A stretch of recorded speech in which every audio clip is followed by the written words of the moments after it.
कोविड-19 महामारी से उभरे भले ही 3 साल हो चुके हैं, लेकिन सही मायने में उसका प्रभाव खत्म नहीं हुआ है। मार्च 2020 से लेकर जून 2022 के बीच इन 2.5 सालों तक हम और आप सहमे हुए थे। खुद को, अपने बच्चों को, अपने परिवार के सदस्यों को एहतियात बरतने, दूरियां बनाए रखने की सलाह देते थे ताकि किसी अप्रिय स्थिति का सामना ना हो जाए। और आज का दौर है जब कोरोना महामारी के खौफ से तो हम आज़ाद हो गए हैं, लेकिन उसने मानव शरीर के भीतर जो जगह बनाई है वह कहीं ज़्यादा घातक असर दिखा रहा है। CGNN लाइव में आप सभी को अभिषेक दुबे का नमस्कार। आज आपके सामने एक गंभीर विषय के साथ उपस्थित हुआ हूँ, जिसका सरोकार हर एक इंसान से है, जिसका वास्ता किसी जाति, धर्म, अमीर गरीब वगैरह वगैरह से नहीं, बल्कि कोविड-19 के दौर में सांस लेने वाले हर एक से है, जिन्होंने कोरोना महामारी का दौर देखा है। उस दौर में जिन्होंने आंखें बंद कर ली, दो राय नहीं कि उस क्षति की भरपाई नहीं की जा सकती, पर मौजूदा समय में जिन अप्रिय घटनाओं का सामना हम कर रहे हैं वह भी उस दौर का ही घातक परिणाम है। आज आपके सामने कई ऐसी सच्चाई को रखने का प्रयास करेंगे जिससे आप परिचित होते हुए भी नजरअंदाज करते रहें। साथ ही कुछ कठिन सवाल हैं जिनका जवाब हम सभी को जान लेना भी जरूरी है। इस वीडियो को अंत तक जरूर देखिएगा, क्योंकि इस हकीकत को जानना, समझना और याद रखना हम सभी के लिए निहायत जरूरी है।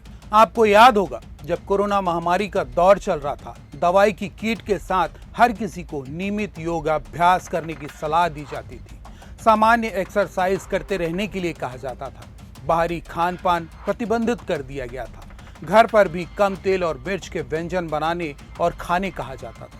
इन तमाम नसीहतों के पीछे एकमात्र वजह थी इंसान के फेफड़े को किसी भी वजह से इन्फेक्टेड होने से बचाए रखना, क्योंकि कोविड-19 सीधे तौर पर फेफड़ों को जकड़ रहा था, जो इंसानी मौत की वजह बन रही। सवाल उठना स्वाभाविक है कि महामारी के 3 साल बाद कोरोना का प्रभाव कैसे नजर आ सकता है। किस लिहाज से कहा जा रहा है कि कोरोना का घातक असर अब जाकर नजर आने लगा है।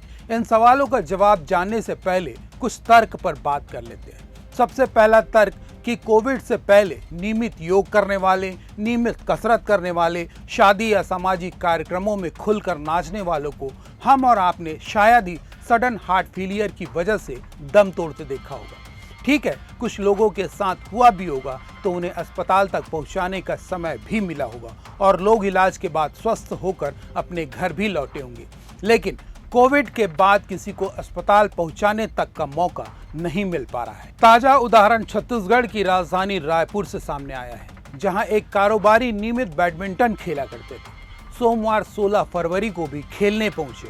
उन्हें खेलते कुछ ही देर हुआ था, अचानक जमीन पर गिर पड़े। वहां मौजूद अन्य लोग जब तक कारोबारी के पास पहुंच पाते उनकी सांसें बंद हो चुकी थी। दरअसल यह सडन हार्ट अटैक का ही नमूना था। यह कोई पहला या आखिरी मामला नहीं, बल्कि इससे पहले भी इस तरह के कई प्रकरण देश भर से सामने आए हैं। इन वीडियो को जरा गौर कीजिए। सडन हार्ट अटैक आने की वजह से जितने भी लोगों ने दम तोड़ा है वे या तो नियमित जिम करने वाले लोग हैं, नियमित खेल का अभ्यास करने वाले लोग हैं। सबसे ज्यादा चौंकाने वाली हकीकत है इनकी उम्र, जो 25 से 40 के बीच है। आपको याद होगा कि कोरोना महामारी से बचाव के लिए भारत में 2 वैक्सीन लॉन्च किया गया।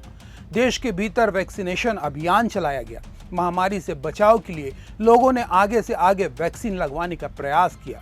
मीडिया रिपोर्ट्स की माने तो अब वही वैक्सीन हैवी वर्कआउट करने वालों, खेलकूद के साथ कारोबार या तनावपूर्ण काम करने वाले युवाओं के लिए हार्ट फेलियर का कारण बन रहा है। हालांकि ICMR ने इस तथ्य को शोध के मुताबिक गलत ठहराया है। ऐसे में सवाल उठना स्वाभाविक है कि पहले खेलने कूदने वाले, नियमित एक्सरसाइज करने वाले, शारीरिक श्रम के साथ एक्टिव रहने वाले, जो फिट रहते थे, बीमारियों से दूर रहते थे, अब वही लोग सडन हार्ट फेलियर के शिकार क्यों होने लगे हैं।